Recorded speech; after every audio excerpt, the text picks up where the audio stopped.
Yay! Well, here we are again. We're going to start with the book. So there's going to be a lot of me looking down to read so that you guys know what I'm doing.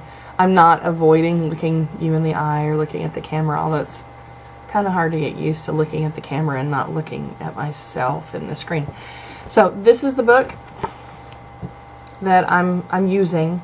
If I see you and you want a copy of this so you can go through this with me or so you can have it on your own, just hit me up and I will hand you one. I've got some in my purse.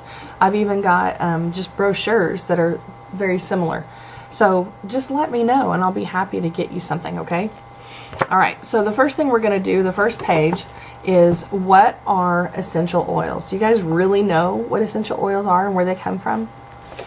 Okay, well, the booklet says, essential oils are volatile liquids and aromatic compounds that are distilled or pressed from plants. Most oils are distilled, steam distilled. When an oil is steam distilled, the protein from that plant or tree is removed in the distillation process. It is taken completely away, and the essential oil is what is left behind. The essential oil does not contain the protein of the plant. Why do I tell you that? Because one of the most common things I hear whenever I'm talking to someone about essential oils is that they're allergic. They're allergic to lavender. They're allergic to cedar. And that they can't smell those oils. Well, you cannot be allergic to an essential oil because there is no protein in that oil. We are allergic to the proteins that those plants and those trees give off. We are not allergic to the actual oil, the essential oil that comes from that plant. The exception is citrus. Citrus oils are not steam distilled. They are cold pressed from the rind. So some of that protein still remains in those oils. And if you ever taste a citrus oil, you'll know that it tastes like you just bit into a huge piece of the rind. It is very intense. So, they're volatile liquids and aromatic compounds that are distilled or pressed from plants. Essential oils have been used for thousands of years for cosmetic purposes, as well as for their spiritually and emotionally uplifting properties. Primarily extracted through careful steam distillation, but also through cold pressing, the purest essential oils are far more powerful than the botanicals from which they were extracted. Anytime you hold a bottle of our powerful essential oils, you are holding nature's pure essence. You are holding God's spoken word. Because God spoke the trees and the plants and the fruit-bearing plants into existence. When He spoke those things into existence, He made them for us. He made them smart. He made them imbued with His word. So essential oils are God's creation first and foremost. Characteristics of genuine essential oils. Essential oils can quickly penetrate the tissues of the skin. Essential oils contain some of the most powerful antioxidants on the planet, as determined by the ORAC test that was developed at Tufts University. Essential oils contain many constituents, including sesquiterpenes. Everybody say it with me. Sesquiterpenes. That's not a fun word, but you're going to hear it a lot. Sesquiterpenes, which have the ability to pass the blood-brain barrier. Essential oils benefit the body in several ways. They enhance mood. They support overall wellness and well-being. They maintain a healthy body system.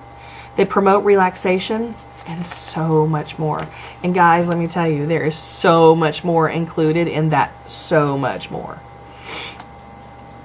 Young Living has farms all over the world, and they are the only company that has been in business for over 20 years, and they are the only essential oil company that offers a seed-to-seal guarantee. I'm going to tell you what that means. We have farms. Gary Young, first and foremost, is a farmer. We have farms all over the world. We have farms in Oman. We have farms in Ecuador. We have farms in Idaho, Utah, Canada, France, Croatia, and we've even acquired more farms since these booklets were originally made. I've actually been to the farm in Mona, Utah, and it's amazing. It is beyond comprehension. The lavender is so beautiful. And we're very, very picky at Young Living about the kind of soil that we use. When Gary purchases a new farm or new land to be used as a farm, he doesn't immediately start planting and filling those fields so that he can make more money. He does the correct thing in letting that land rest. Now, even in the Bible, it tells us to let the land rest every 7 years.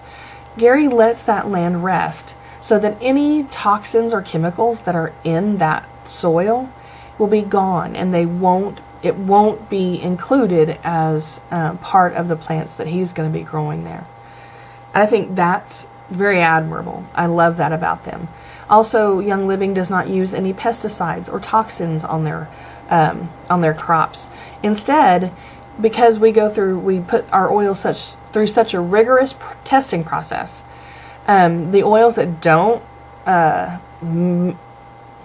meet up to the level of expectation that they're supposed to, those oils will then turn around and they are used back on the crops as all natural pesticides, in a sense. There's no bad chemicals at all. They use the oils back on the crops to help repel bugs and disease. Okay, so for over 20 years, Young Living has set the standard for essential oil purity and potency.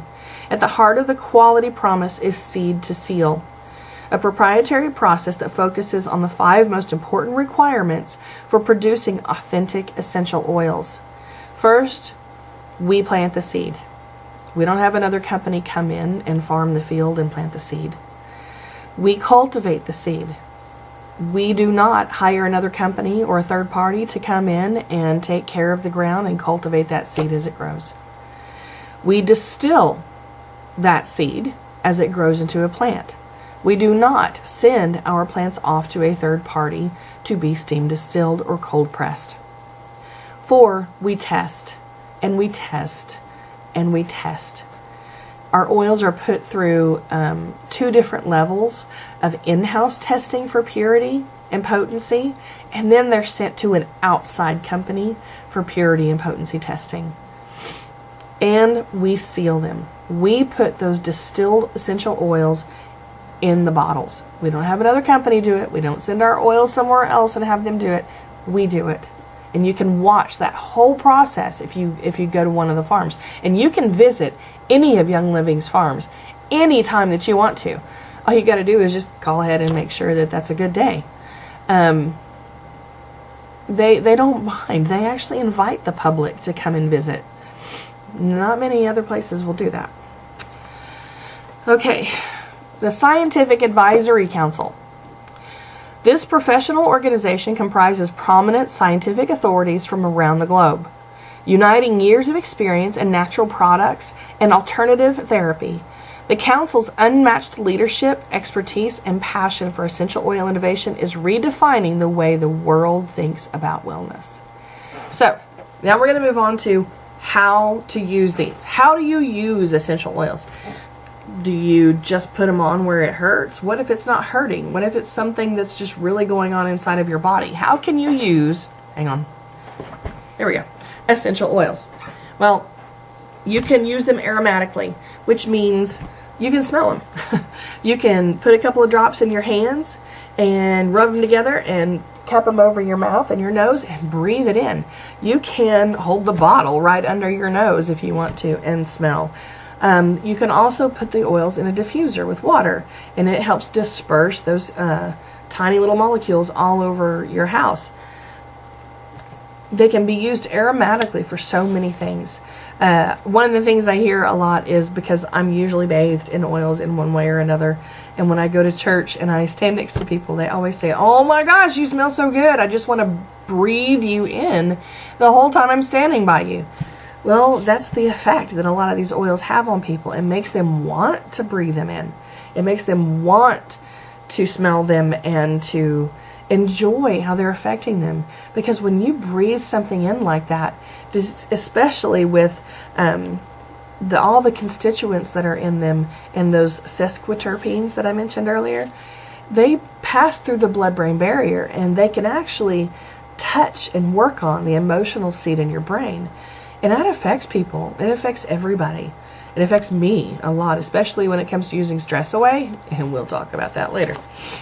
You can use essential oils topically. It means you can put it on your skin.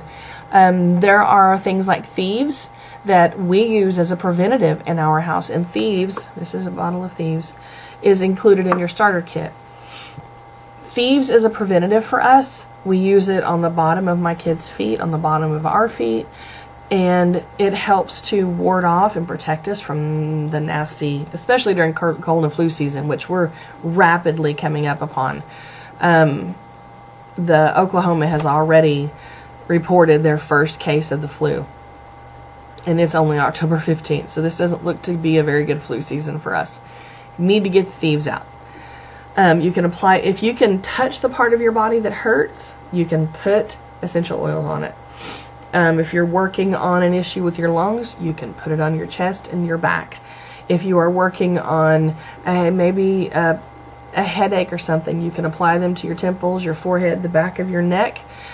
And if you can touch it, you can apply it.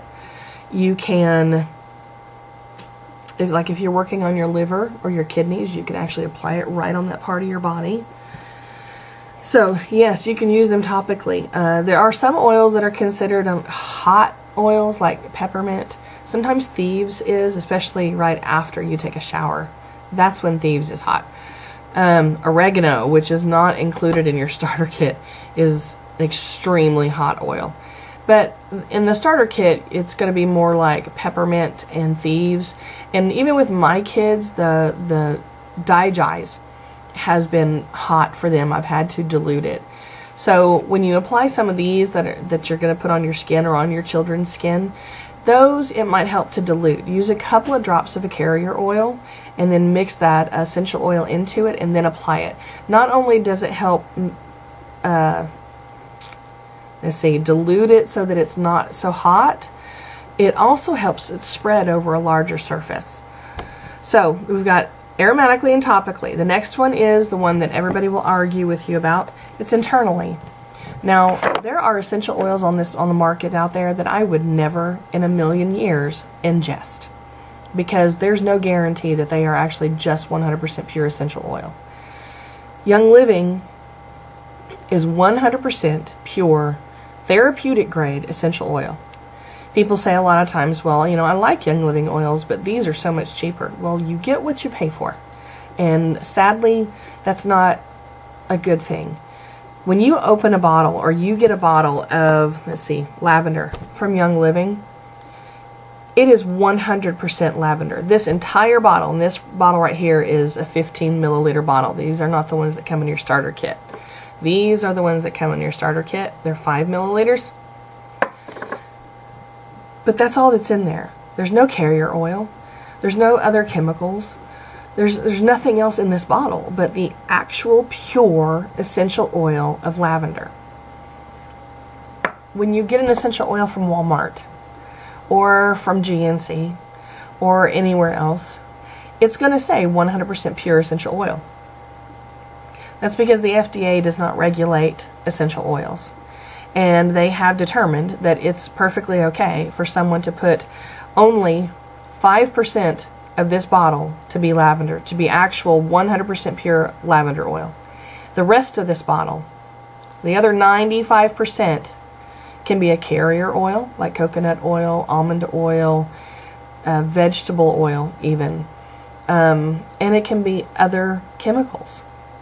And they can still legally put 100% pure essential oil on the label. Now that's kind of scary.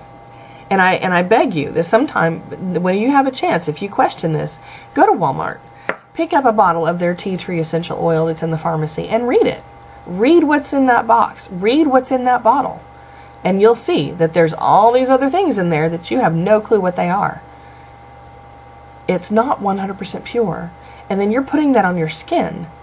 You're putting that in your body. Do not ever take internally any essential oil except Young Living. Please. Okay, I'm off my soapbox now. Let's get back to how you use them internally. You can put a couple of drops of essential oils in your water. Now, if you use a water bottle, it has to be stainless steel or glass. Do not put your oils in a bottle of water that's plastic or styrofoam. Please, Lord, do not do that. It will eat that plastic and that styrofoam away, because that's what they're designed to do, is destroy chemicals. That's what God made them to do, to take and remove all the bad stuff from our bodies. That's what it will do to the plastic bottle and to the styrofoam cup. You can buy vegetable capsules, which this is how I use them. There's these little vegetable capsules, clear vegetable capsules, and they're empty, and you just take them apart and you put a few drops of essential oil in it and you take it, and that way you don't have to taste it. And some of these oils you really don't want to taste, no, but they are incredibly beneficial when you take them internally. You can put a couple of drops in your food. There's certain oils like thieves I like to put in my oatmeal. There's a thieves tea you can make. Lemon essential oil I like to use in my marinades for fish and chicken. And you can just put a few drops in your mouth or in the back of your throat if you need to, depending on what you need them for. Okay, so we're going to get to another part of this. This is called the vitality section. See if you can see that. Okay, that bottle of essential oil on this one right here, that's a vitality label. This is just a regular label. The ones that I have are just regular labels. I don't have very many of the actual vitality labels. See it there? When you order a starter kit now, it has half of the oils in it are vitality oils. What is the difference between lemon vitality and the other lemon? Absolutely nothing. There's no difference. There is no price difference. We get back to FDA and them regulating labeling. They cannot regulate essential oils, but they can regulate our labeling. And the vitality label says that you can use this oil internally. The other label says you can use this oil topically. And the FDA says that we have to separate those. They are the exact same oil, in the exact same bottles, in the exact same concentrations, in the exact same price. So that's just a little bit of information for you guys, okay? Excuse me. So now we're going to move on to the first oil that we're going to talk about in the starter kit is peppermint. I'm not doing it in this video. It's going to be in a second video or in another video that I'll post. But this is where we're leaving off. I hope you guys have enjoyed this video and that you're learning at least something through this. And feel free to post any questions or comments and I'll be happy to answer them. Thanks guys. Have a great day.